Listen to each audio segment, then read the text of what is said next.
jumping on. Awesome. Remember to record.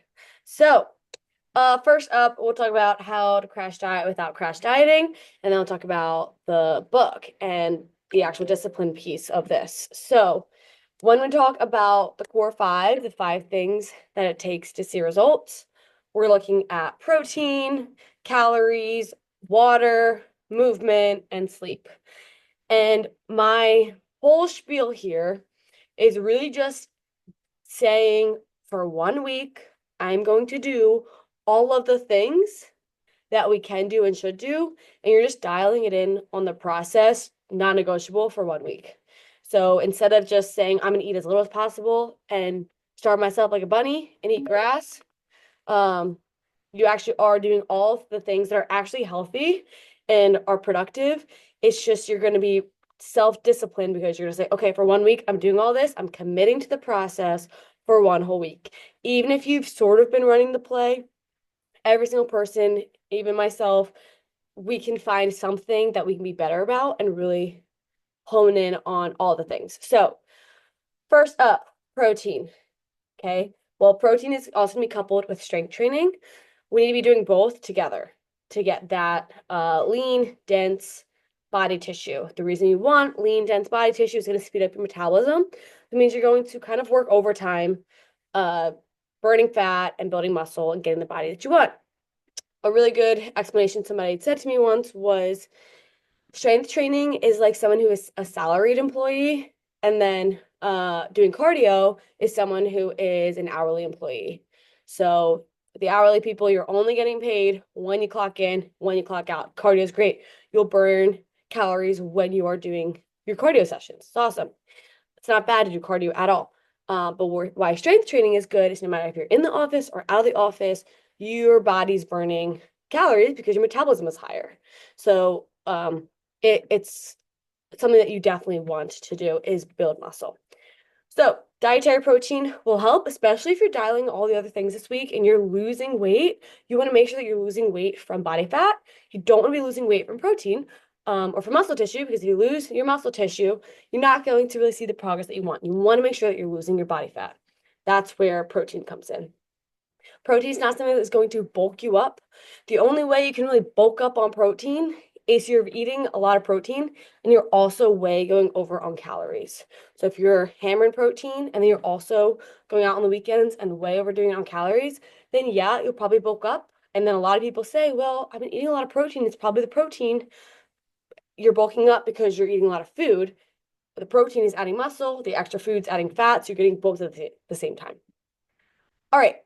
So we know protein's good. That's the one thing you're gonna have to dial in for this week. At least 1 gram per pound of your body weight. Another reason this is gonna be so good is when we are in a moment and talk about calories, you're gonna feel like you can sustain eating less because the protein is very filling.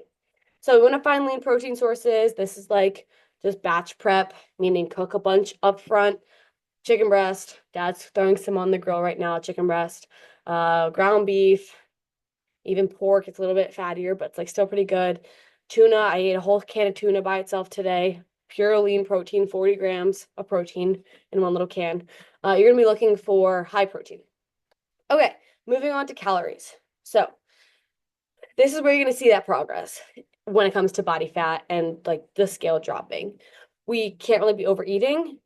You also don't want to necessarily undereat for a long period of time. When we say we want to do it in a healthy way, I'll say you can track your food and hit your carbs and fats, or you can try and limit your calories by hitting your protein and then eating the rest of your food, making sure that it is a vegetable and a fruit. So we're not really eating any extra like pastas, rice, and like I said, this is just for a week because pasta, rice, potatoes, all that stuff is delicious. It's hyper palatable. It's really easy to overeat that stuff. And anytime that you actually track out and weigh on a food scale, pasta and that kind of stuff, you're gonna be super humbled because one serving of pasta will literally get you like this much. When if you grew up in a home like mine, we would do a full bowl of pasta, like a little bit of chicken. So it's gonna be switched. Not saying you can't eat that stuff, but for 1 week, you're trying to dial things in. I would take away all the starches. I would take away the extra fats such as nuts or beans, even avocados, like that stuff's good, but it will run you up on calories. So I would say kind of take that stuff away. And if I'm building my plate looks like protein, vegetable, fruit on the side. That's what I would do. So instead of protein, vegetable, carb, like normally if I was to do chicken, pasta, broccoli, my meals this week might look like chicken, broccoli, bell peppers. It'll keep me relatively the same amount of full, but it's not going to be as many calories. Bell peppers are basically nothing. So it's free food, basically, right there. All right, no alcohol. I would completely cut out alcohol, especially if you're going to be drinking this weekend. I think can all kind of just skip the glass of wine for the week and just save up for the weekend. And then hopefully the skill is going forward that we're drinking less throughout the week and saving that for weekend. As we get into sleep later, alcohol will impact your sleep. Alcohol will impact your muscle building. So you're not going to be able to effectively progress if you're constantly drinking alcohol. You need to give your body some time to detox. Okay, so we're eating clean, no alcohol. I would highly recommend cooking at home. Even though you can eat pretty clean out, like I'll go to Chick-fil-A and they have a great wrap. I'll go to Wawa, they have some good stuff. Starbucks has some good options. Even though you can find good things out, you cook at home as much as possible. You can make sure that you're really eating clean. You can steam your vegetables instead of saute them. So you can save up on butter and oil calories. Yeah, so I would say limit any sort of dressings or butters. When it comes to my salads, I like just a little bit of lemon and olive oil, and that usually does the trick. When you start over adding ranch and vinaigrettes, olive oils, and all the stuff, again, you're not going to really feel much of a difference. You're going to feel like you're not eating much, but the calories are going to just go crazy, and you're not going to see any progress. So truly eat clean, cook at home, no alcohol, limit dressings and butters. And then also, this was also in the book too, about stopping eating before bed. So like a couple hours before bed, stop eating. This way, when you go to bed, your body's not digesting. It's not still doing work because digestion is work for your body. And then it's going to kind of mess up your sleep as well. So if we limit our eating 2 to 3 hours before bed, a lot of times that, for myself especially, like before bed is usually when I get a little bit more like ravenous, like, oh, like what can I snack on or something. They were talking about building habits of eat a few hours before bed, do what you gotta do, and then go to bed. Some things that will help with that is like a nighttime tea. So eat dinner, go shower, get ready for bed, hang out, watch TV, and then drink a nighttime tea or like a hot chocolate magnesium or something that's not calories, but it gives you that still same sense of like snacking on something. Another good option for before bed, if you do really like to snack on something, I just thought of this, it's not in my notes, is grapes. Frozen grapes are a great snack because they take a while to eat and they're hardly any calories. So frozen grapes is also a great one. All right, so that's protein and calories. That's where most of your progress is going to come from. Water. Make sure that you're drinking 1 gallon of water, non-negotiable. This is something that you're going to have to start early on in the day, or you're just not going to hit it. If anyone cares about complexion, water is really good for your skin. As we're getting into the summer, we're going out, we're tanning, we're being super active. You don't want to be dehydrated. When you're dehydrated, your body tricks yourself. We're not great at telling our cravings. So sometimes when we are thirsty, we think we're hungry. And we're not hungry, we're thirsty. So always make sure that you are hydrated, you're drinking water, because that will better help you navigate when you're truly hungry and when you're just thirsty. If you have a full belly of water, everyone knows this. Like if you are, maybe not everyone, I'll be eating out at a restaurant. I hate leaving water in my cup for the servers, so I'll always chug my water when I'm done at a restaurant. And if I'm chugging my water, I'm like, oh my gosh, I'm so full, because you're just so much more full when you have fluids in your stomach. So make sure you're drinking water throughout the day. That will limit your calorie intake as well. Also want to be having 1 pack of electrolytes. And if you're just drinking electrolytes, I would say no sugar electrolytes.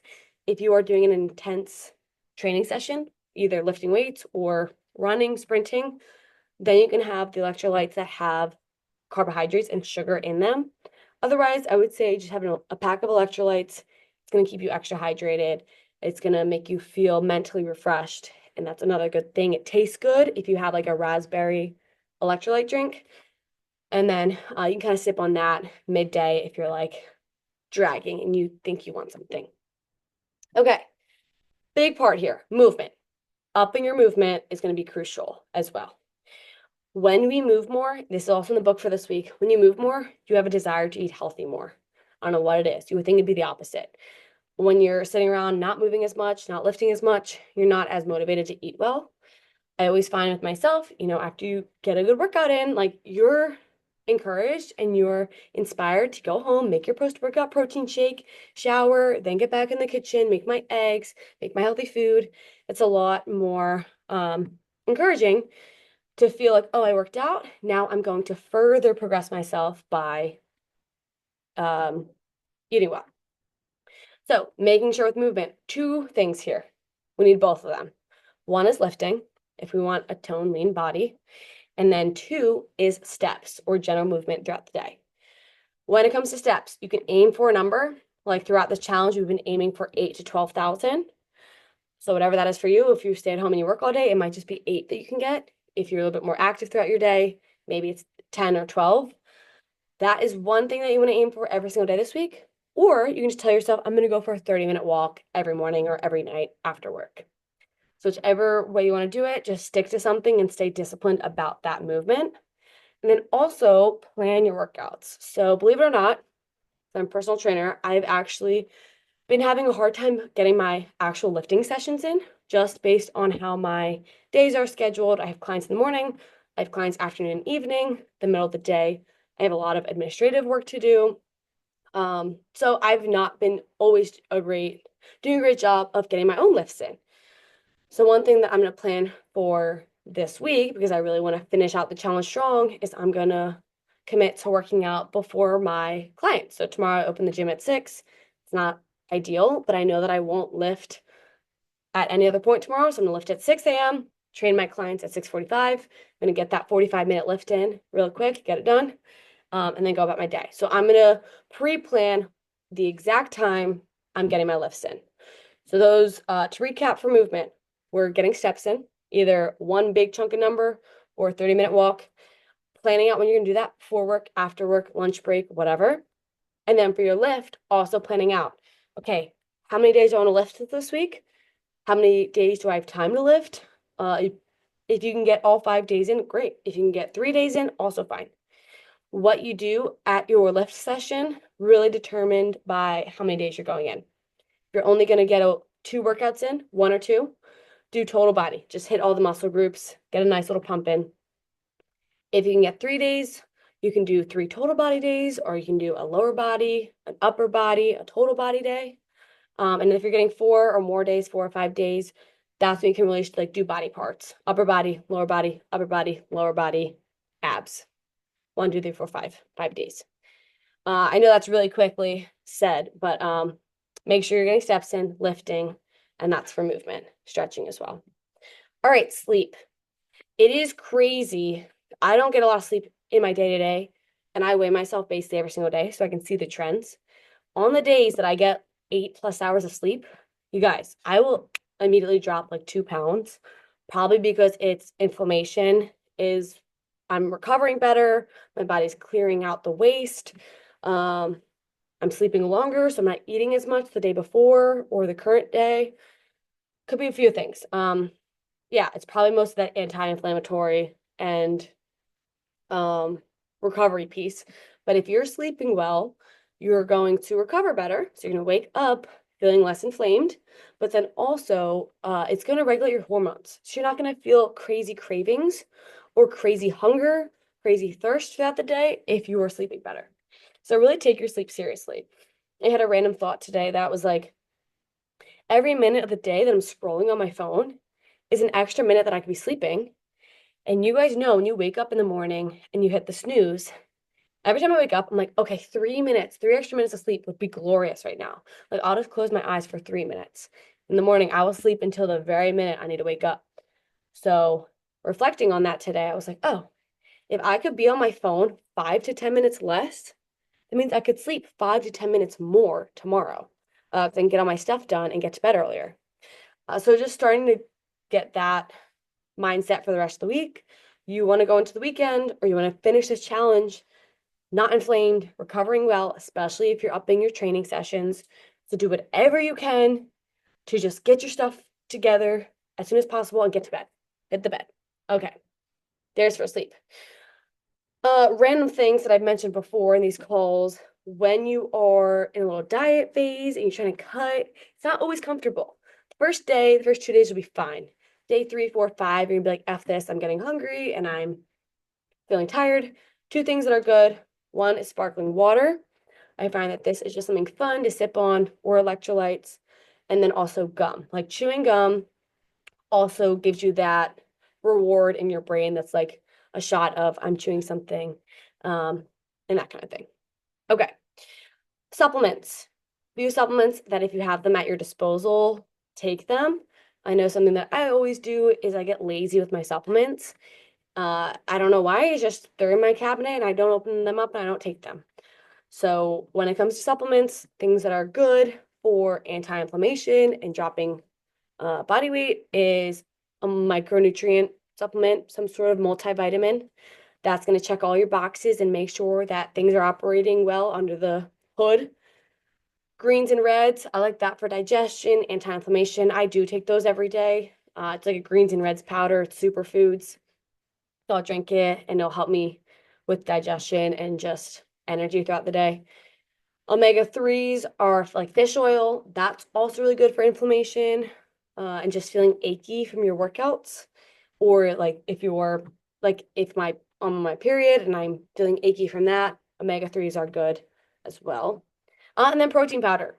Just having a protein shake on hand whenever you need an extra little jump of protein, you're a little hungry, but not hungry enough for a full meal. That's something that you'd be encouraged that you're having a little snack, but it's not throwing you off your progress in any way. All right, so protein, calories, water, movement, sleep. It is probably not the most satisfying answer that I'm giving you guys because it's the game plan that we could have, should have, would have been running the whole time. But if you fully commit to every single one of these, like I'm getting a walk in every single day this week. I'm going to go to the gym 3 times this week. I'm going to drink a gallon of water every single day. I'm going to only have my protein, my vegetables at meals, and then I'm going to have my protein shake in between meals, a protein bar in between meals, carrots to snack on in between meals, things like that. If you dial that in for 1 week, you are going to see a lot drop simply because of that inflammation we are talking about. And then you're going to see a little bit of catalyst for progress. So that's my encouragement for you guys. Homework for this week would be keep reading the book. Progress photos. Take your progress photos this week and take the like tomorrow and then take them Friday. See if there's any difference. If you commit to this plan fully, and then also weigh in every single day. I'm curious what our weights are starting tomorrow compared to Friday if we are actually serious about attacking every single piece of this.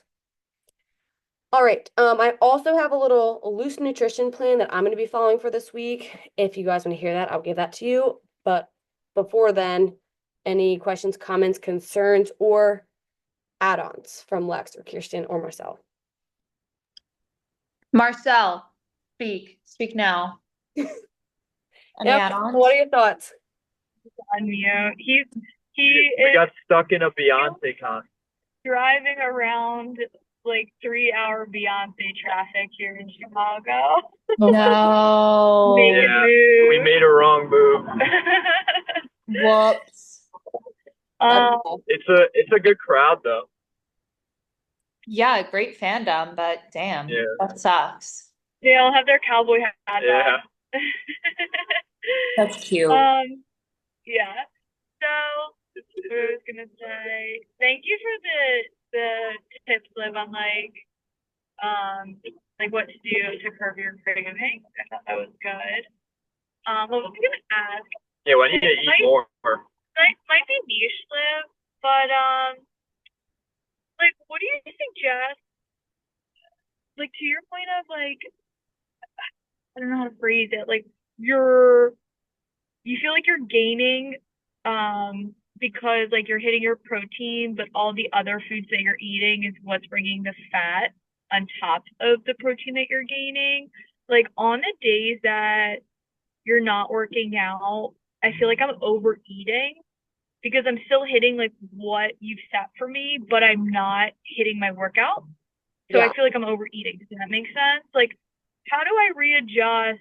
Do I need to physically recalculate like on the days to compensate for when I'm not working out? So there's two answers to this. One, a lot of people will just look at it over the course of the week, so won't adjust calories for their training days or not training days. Your body stored energy, you're not really going to store fat on a day-to-day basis. It's more of like over the course of a week. So like if you go over a little bit today, you're probably going to use that extra energy for tomorrow. Also, the calories that you have set are, yes, a deficit for when you're working out, but when you're not working out, it's probably more of like your maintenance. So it's not harming you, I would say. I have seen people, but it's just where it gets a little tricky. I've seen people have different targets for different days. So like if I'm eating 2,000 calories on my training days, then maybe on my days I'm not working out at all, I'm only eating like 1,700, 1,600. You can also do that. The reason that that gets tricky is you get into that mindset of like rewarding yourself for working out. You'd have to just really make sure that you're strict about like I'm getting extra fuel for my workouts, not I'm eating more because of my workouts, if that makes sense. Um, yeah. I like that idea of having like a second calculation, like preset. I guess it's more so for like the week that I feel like I only work out once. You know, it's not for like the one-off days that I skip. It's like the weeks that I truly am not doing any movement. So like those calories really start adding up, if that makes, and I can feel it. Then yes, I agree. You can also do, there's another way to adjust calories on a week to week basis. Some people will do a lot less calories during the week, like say take away 100 calories for every day of the week and add them to their weekend so that they kind of save up for the weekend a little bit. You can also do that. Um, what was I going to say? Something about what you just said. Completely just lost my train of thought. I don't know if I'll get it back. Must not have been important. But oh, this is what it was. Also, some people have done, and this is totally fine as well, is making sure you hit your protein. And then whatever calories you have left, if you're hungry, use them. If you're not hungry, don't. But make sure that you definitely hit your protein goal. You can also do that. Okay, thank you. Kirsten, got anything? Questions or comments? Well, this is also just applicable to me, but sure, I'll take the floor. What if I got my period today? And so I feel like weighing myself this week may not be the most helpful thing. Like I can still follow along and really make this like a sprint week in terms of tracking everything, walking, aiming for protein. I feel like weighing myself would be a waste because my body is probably going to fluctuate like crazy regardless. But you tell me if you still want me to weigh and if that's actually useful information, please inform me. You probably know better than me. That's I a good question, Kirsten. I yeah, like this question. I feel the same way. Thank you, Lex. Can you tell them where friends live? She's my back. I love that. I completely get it because you probably will feel like bloated, inflamed, all the things. I would say it's hard because if you're someone who like when you step on the scale, it's going to determine if you have a good or bad day. That's tough because you're going to probably feel inflamed. The scale might jump up a little bit. My answer would be still weigh yourself every day and just have Okay. that little nugget of knowledge being like, it's my period week. So this is not all telling, but I would still weigh yourself every day and then next week do the same thing and see if there's any difference. Okay. I like that. I like that. I'll do that. But just don't beat yourself up knowing that it could be an extra. Knowing that I could drop 5 pounds in a week. Yeah. Because Could be literally my upgrade body's today. crazy. I've like seen that dip in my weight from my period. So you know what? If I wake up tomorrow and I don't like it, guess what? I'm gonna be 5 pounds skinnier next week. Just you wait. You're gonna be more ecstatic next week. Also, when it comes to weighing yourselves, I would say same time every day. Yeah. I would just wake up. I literally wake up, go to the bathroom, and then in my underwear, I'll weigh myself. Wait, do you have to like let the pee out? Does that like help with the weight? Like, what is this I bathroom always thing? Is this do. a trick? I mean, I always do because I have to pee after I wake up. So if I have to pee like 8 ounces of fluid, then that's 8 ounces. Yeah. You are. Okay. All Because right. I'll weigh myself by the ounce. So I'll do like Oh, yeah. 140.2, and then the next day I might be 140.0. Then the next day 140, 139 point, Yeah, yeah. and you'll actually see like the little bit of fluctuations. Okay. So All right. I'm committed. I like this. Nothing like sprinting at the end. yeah, let's go for a sprint. Also, so here's my loose nutrition plan. Adjust it Oh, yeah. I want to hear that. forever your preferences, guys, but this is where like I know even if I don't log it, I know that I'm basically hitting my calories based on portion sizes that I've had in previous uh diets or previous times of cutting. I just like know the portion size of like my chicken. I know the portion size of my yogurt bowl. Anyways, so I'm gonna wake up and have my protein coffee with a scoop of protein in it. Then I'm gonna make my Greek yogurt bowl. I'm gonna have that pre-workout. I like having Greek yogurt, granola, fruit before I work out. Do that. Then I'm gonna get my lift in and do it in the morning this week. Post-workout protein shake right after I lift. Train my clients. Then I will have a later breakfast, like a full breakfast. I like to do eggs with egg whites. And then I'm going to add in some sort of vegetables. So whether it's an omelet or just an egg scramble with extra veggies. And then breakfast meat will also add protein, like turkey bacon or sausage. A lot of the breakfast sauces that I have are really good macros. If you just look up like regular sausage, sometimes that could be higher in calories from the fats. But I'm gonna have my eggs. And then for lunch, I'm gonna prep. Hopefully he's making enough chicken to last. Maybe not. But for lunch, I'm gonna prep a salad with chicken, keep that pretty clean. During my volleyball coaching later in the evenings, I'm gonna have a protein bar. It's easy to eat while I coach. Then I'm gonna have an apple. And then for nighttime, some sort of meat like ground beef, steak with my veggies, like one or two veggies alone. So that's what I'm doing. Obviously, day to day it might not look exactly like that, but whenever I have control of it, it's eating frequently throughout the day, but making sure that I'm getting plenty of protein and vegetables. Drinks, iced latte, sparkling water, electrolytes throughout the day. Any questions with that? I do have a question. So I saw on TikTok that you can get like natural electrolytes by just doing like squeezed lemon juice and some sea salt in your water and like shake it up. Does Mhm. that satisfy just as good as like an electrolyte packet? Like I've been doing it and I don't know how good it is. What's the science? So what I know, I'm not perfect with the electrolyte science, but what I know is that sodium is the one you need the most of. So yes, table salt or like I know Kyle and Lex both sent this in the group chat, like the Celtic salt has all the little minerals from. Yeah, yeah, I have that. Oh yeah, it was you then. Maybe it was you, all three of you. But so that sprinkle that with lemon, yes, that'll get you. Now you also have potassium and calcium, and some of the electrolyte packets will have that. You're getting into the nitty gritty. You're probably eating other calcium and potassium stuff in your food. So, long story short, you're fine. If you were an elite athlete, you're training for competition, you might want to make sure that all the electrolytes have their boxes checked. Could never be me. So yay, we love this. I'm gonna keep making it at home. Love that. That's actually a smart idea. I'll do that too. Okay, couple things from the book I want to highlight. Talking about food. This was a good one. Benjamin Franklin said this: eat to live rather than live to eat. So trying like I've definitely been someone in the past to rearrange my whole day around food. I mean, I kind of just did it with my whole meal plan here, but it's along the lines of live your life and then use food as fuel for it. Don't live so that you can get to the next little treat or meal or whatever. Like that one.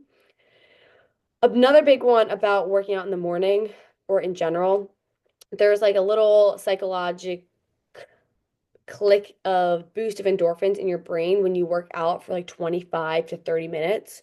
So essentially, you're never going to want to work out, but you probably won't ever want to work out like off the jump. But like if you go and you say, okay, I'm going to the gym and I'm just going to stay for 25 minutes, I'm going to do whatever I want to do for 25 minutes.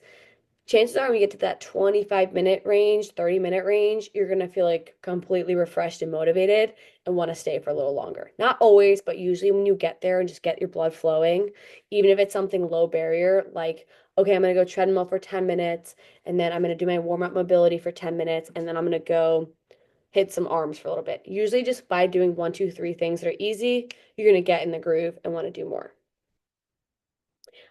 This one I actually laughed at when it comes to sleep because I've been experiencing this way too real recently. When you start thinking about going to sleep again at the moment you arise, so like if you wake up and you're like, oh, like I'll just go to bed really early tonight, right away, you know that you are not getting enough sleep. So if you literally your first thought after waking up is when you're gonna get to go to bed again, you need to sleep more. Let me think. Another reason rest is good is short tempers, personality problems, poor mistakes, performance issues, all that stuff at work. That will also be a effect of sleep. 'Cause it talks about sleep in the book.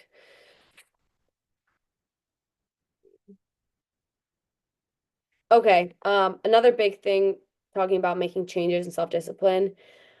I'm just gonna quote this whole paragraph. I just put it on my Instagram. Many people feel that they are controlled by their own personalities and they are not able to change for the better. They say, that's just the way I am. By saying this, they absolve themselves from all responsibility for exerting the necessary discipline and willpower to make the changes they know they need to make in order to live the kind of life that they want to live and be happy. So just by saying like, oh, that's the way I am, I never work out, I never wake up early to go work out, that's just the way I am, you're taking away the responsibility to be disciplined in that aspect. You're like never gonna even try and be disciplined because you're just being like, that's not the way I am. That's never gonna be the person I am. So I liked that. Don't pigeonhole yourself or others to that's just the way that they are. That's just the way that I am because we're all people. We're all trying to grow and change. Those are the main things. Next up, Lex and Marcel, maybe you guys should read this one. Chapter 18, Self-Discipline in Marriage. Okay. And then self-discipline in children. You're not gonna tell me. All right, guys. Sprint week. Let's do it. Let's see how much progress we can get in 1 week. And then that will even propel us forward to being motivated for more progress. Let's be active in the group chat as much as possible. Any sort of good things that you guys do, no matter how small, send a picture. It will just encourage people to notice their little wins as well. And then just having that little ping of accountability. How are we feeling? Ready to go? Woohoo! Yes. Sweet. Okay, I'm gonna end the recording.